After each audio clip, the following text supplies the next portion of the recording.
draft. Outside of these two truly once-in-a-generation talents, even the most Honestly, sought-after... bro, looking at from what he's saying right now, I truly believe that Cooper Flagg could have went straight from high school to the NBA if they had that rule. If they didn't make that rule that they couldn't. I'm just being 100 with you, straight like that. I feel like he could have done that. Just because all this hype behind this, prospects man. do not... Yo, what it do, you two, man? I'm not want to waste time, so get straight into it. You feel me? Now, today, about to reacting to, my bad, Fly. Is Cooper Flagg really worth the hype? Now, me personally, I haven't really seen, like, what's so special about Cooper Flagg, but we about to see. Jimmy Howard, he about to break it down to me, so I'm really trying to see what's so special. How do you know when you're watching the beginnings of an all-time great talent? Not just elite or exceptional talent, Wemby, but the kind of player I you don't could know say why my appears space bar be acting fluky, but Wemby, he was definitely worth the hype. He was definitely worth the hype. That nigga 7'10", not really, 7'10", dribbling like fucking Kyrie and shooting like Curry. What the fuck? Where the fuck? How often do you see that? It's not about Wemby though. Wet bananas. You feel me? generation. Usually the signs are there. Hey! National acclaim at an early age, the masses becoming familiar with your name long before you even step foot on an NBA court, throw in a few viral performances, jaw-dropping physical gifts, a Sports Illustrated cover, and you've got yourself a recipe for what can easily be assumed as the next great NBA superstar. The only problem is we are terrible at predicting truly generational talent. For every player that gets slapped... My shit keep on doing that. Ding, ding, ding. Alright, my shit's still recording. Just making sure. Just making sure, y'all. I'll be down. Label of being generational and lives up to it, there's about 10 more who don't even come close. But what do you call a player who is given the description of generational? Hey, I know this is off topic, but would y'all consider Zion a bust? I wouldn't necessarily say he a bust, but he definitely didn't live up to the hype that he was projected to be, nor Ben Simmons.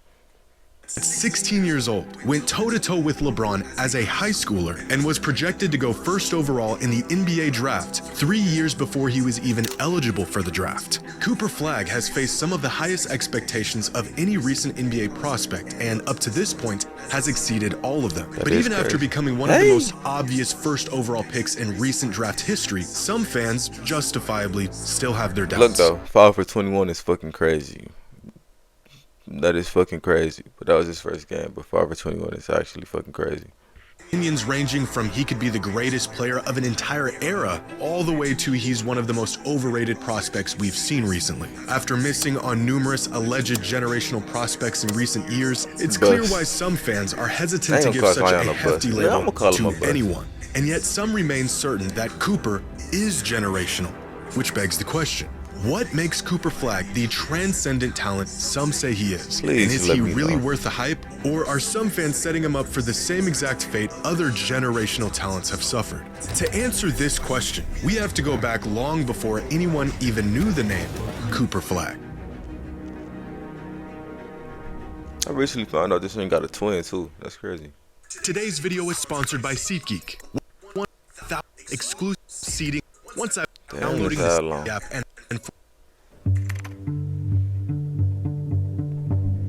in December of 2021, a news publication out of Maine wrote a piece about a basketball prodigy who was starting to gain attention not just around the state, but around the country, describing him as a talent they had never seen before. A 6'7", supremely gifted 14-year-old. Local coaches and scouts knew immediately they were onto something special and early, because this would be one of the first mentions of the name Cooper Flagg, a freshman who had yet to play a single game of high school ball, who many agreed they had never seen the likes of. Over the next 2 years, Cooper quickly became a national headline, transferring to Montverde Academy and rising up the high school rankings. By the end of his sophomore season, it became clear that Cooper was, in fact, a talent unlike anything else in the country.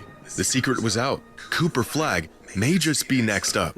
A conversation... Bro, 6'7", shit giving me a slur. 6'7" up in middle school, that's actually fucking crazy. I ain't gonna lie. That led to this. The first mention of Cooper Flagg not just as a great prospect, but as a generational prospect. This came out following a successful summer season where Flagg jumped up national rankings from a 5-star prospect to the consensus #1 player in the country in his class. Like many others before him, the towering propositions about his game and what he might become began to ramp up. But being called generational isn't necessarily out of the norm for prospects of this caliber. However, what is out of the norm is the fact that this article was published on August 3rd, 2023, when Cooper was just 16 years old. At the time, 3 years away from being draft eligible. His incredible physical tools and NBA readiness already putting him in conversations with prospects like LeBron, AD, Zion, and Wemby before he even started his junior season in high school. But turns out that junior season would never come, because just a week after getting compared to the best prospects of the 21st century, Cooper broke headlines when he decided to jump up a year and reclassify from the class of 2025 to the class of 2024. The result of Flagg jumping up a class and bypassing an entire season of basketball, he not only instantly became the #1 player in the country against players 1 to 2 years older than him, overnight, he became the favorite to be selected first overall in the 2025 NBA draft. As a 16-year-old who had just finished his sophomore year of high school. The rankings were, of course, correct. Cooper was still so far ahead of his competition that he was a shoo-in for the High School National Player of the Year just a few games into that season. Projections this bullish and this early are so rare that we've only seen them a handful of times. Back in 2001, when NBA scouts were already saying a 16-year-old LeBron was a surefire #1 pick, and more recently with Victor Wembanyama, who was projected to be the first overall pick 2 years before he was eligible for the draft. Outside of these two truly once-in-a-generation talents, even the most sought-after... Bro, looking at, from what he's saying right now, I truly believe that Cooper Flagg could have went straight from high school to the NBA. If they had that rule, if they didn't make that rule that they couldn't. I'm just being 100 with you. Straight like that. I feel like he could have done that. Just because all this hype prospects do not face these expectations this early in their basketball career. But it was in the following season where Cooper would face his biggest test yet. Prove that he was good enough to still dominate games at the college level. But before he even stepped foot on a college court, Cooper did what no high schooler had ever done before him. How do we know if Cooper Flagg will be able to play at the next level and compete against the best players in the world? Well, because he already played them. Last summer, at just 17 years old, Flagg was chosen to be a part of the USA men's select team, a team that would scrimmage LeBron, Steph, KD, and the rest of the Olympic team. A team that hadn't featured a non-NBA player in over a decade and had never featured a high school kid. Now, the best one could hope for this kid going toe-to-toe against the NBA's best is for him to just fit in, soak in the moment, make the right plays, and just not be a liability. He was hooping, Cooper didn't just fit in. He actually stood out. In a straw poll survey conducted by The Athletic following the training camp, that nigga was hooping, boy. Players on the Olympic team were asked who they thought the best player on the men's select team was. The player who was chosen by unanimous decision was Cooper. A team loaded with some of the brightest young NBA talents, and it was the 17-year-old kid that played better than all of them. By the end of the summer, Cooper had already checked off every generational box. He received national acclaim. He was way ahead of schedule in his frame and development to the point where it just wasn't even fair. He went from dominating his class to dominating the country to playing and holding his own against the best players in the world. Hey, real quick. Now, for the people that are tapped in, tuned into the NBA, do y'all think that the Mavericks made a good business move by trading Luka to the Lakers to equip Cooper Flagg, or y'all think they should have just kept Luka and then let Cooper Flagg go wherever the fuck he was gonna go? Only time shall tell, but before that time do come, let me know what y'all think. I'm genuinely curious. And of course, he had earned the generational label. The next challenge in front of him was college, which at that point wasn't really a challenge at all. As the second youngest player in the entire country, Cooper immediately became the best player in college basketball, putting up 19, 7, and 4 a game as statistically the best offensive player in the country and a top 5 defensive player in the country. His measurables, defensive instincts, and polished offensive game drawing comparisons to Jason Tatum, Scottie Pippen, and Kawhi Leonard. The kid played half of the season as a 17-year-old and won National Player of the Year. But to put into perspective just how incredible Cooper's freshman season at Duke was, here are the top 250 players in college basketball last season, represented by age on the x-axis and box plus minus on the y-axis. This chart represents the top 10% of all college basketball players this past season, and it tells the story of what NBA teams are looking for when assessing talent and who stands out amongst their peers. Up here are some of the best players in the country last season, the vast majority of them on the older end of college sports, 22, 23, even 24-year-olds. But the NBA isn't necessarily looking for the best prospects, they're looking for prospects with the most upside, young guys who have the highest ceiling. And this becomes clear if we highlight all 30 players selected in the first round of the 2025 NBA draft. All of these players had great seasons, but what really sets them apart from the other 2,400 collegiate players trying to get drafted is their youth. Look at the top picks in this year's draft, and all of them are much younger than their non-drafted counterparts. You could call this the draft zone, a recipe of being elite and extremely young, and landing here will greatly increase your odds of making it to the league. It's not just about being good, it's about being good early and having the potential to get a whole lot better. But if the best prospects in the country are here, where's Cooper Flagg? You guys are not gonna believe this. He's up here, all by himself. Damn. A kid that was supposed to still be in high school as by far the best player in the country with the most upside.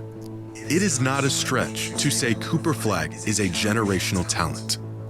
But here's the catch. Despite all of the incredible things he's done over the last few years, and his absurd NBA readiness at a young age and just how much upside he possesses, Cooper is not the exception. When LeBron came into the league, we had never seen a prospect quite like him up to that point. When Victor Wembanyama was drafted, we definitely had never seen a player like him before. In fact, I didn't even know a player like him was in the realm of possibility. No bullshit. But we have seen players, even recently, like Cooper Flagg, that were just as talented, just about as young, with games just as NBA ready as Flagg's is. And even when we think we know the recipe for a surefire megastar, history has shown us that oftentimes we don't know the difference between great talent and generational talent. Since 2000, there have been 12 players who were given the label of generational, from LeBron and Greg Oden to Zion and Wemby. Now, for many of these names, similar to Cooper Flagg, their title as generational was accepted, but not by everyone. Like Greg Oden back in 2007, who truly did look like a once-in-a-generation big man coming out of college. Him getting selected over Kevin Durant is about all the evidence you need of that. Same with Zion Williamson in 2019, another incredibly hyped prospect. I didn't even know with Greg Oden and KD got drafted in the same class. I swear I didn't know that shit. Potential who blew the doors off of college basketball for a season, but has been completely derailed thanks to injuries. 12 proclaimed generational prospects in 26 years, or about one projected generational talent every other year, is a gross overestimation not just of talent, but how often this kind of talent comes around. Among the true generational talents and the ones who had the potential to be one are the players who were thrown into a conversation they should have never been in. Dwight Howard and Anthony Davis are both incredible Hall of Famers, but still not quite generational. Andrew Wiggins and Ben Simmons looked the part, but fell short by about a mile. Believe it or not, even players like DeAndre Ayton and Cade Cunningham managed to earn the generational label leading up to the time they were drafted. Of these 12 players, one of them truly lived up to the lofty label, and another one is currently proving he was worthy of the label. The general public predicted 12, and we got 2. No matter how many players we claim to be generational, turns out once in a generation truly means once in a generation. That's one thing I was about to ask. How many times motherfucker gonna say generational? Is they gonna have another motherfucking generational talent in the next draft or the next 2 years? Cause they just be throwing shit around, just throwing terms around, bro. With Wemby clearly being the guy of this era, we may not be due for another generational talent for quite some time. Facts. What are the odds Cooper lives up to the absolute upper end of the ceiling people have placed on him? Well, no one actually knows. If what a player did leading up to the time of them being drafted told us who they would become in the league, then Zion, Ben Simmons, and Andrew Wiggins would be the face of the NBA right now. The inverse of this is also true. If pre-draft projections were any indication of who a player would eventually become, Giannis, Jokic, and Kawhi would have been written off years ago. We may have an idea of what a player might become, but that's it. An idea. Truth is, some of these once proclaimed generational talents didn't fail to meet their potential. It's likely that they were just never the once-in-a-generation talent some claimed them to be. All things indicate that Cooper Flagg could be a truly transcendent player in the league. Of course, that's if indication meant anything at all. Only time will tell what Cooper's true potential is and if he'll rise up and meet it.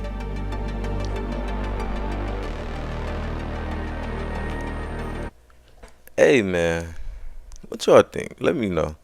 I'm gonna say Jimmy High Roller is 100% right, cause he could be hooping right now, going crazy right now, but it get to the league, nigga turn into a Zion. He might have a couple games and then shit might go downhill from there. But only time shall tell. I'm hoping for the best, but like he said, you can't really dictate that shit until they start hooping in the league. Let me know what y'all think down in the comments below. Is he right? Is he wrong? I'm going with Jimmy High Roller on this one. But I'm gonna catch you niggas in the next one. Yes, sir.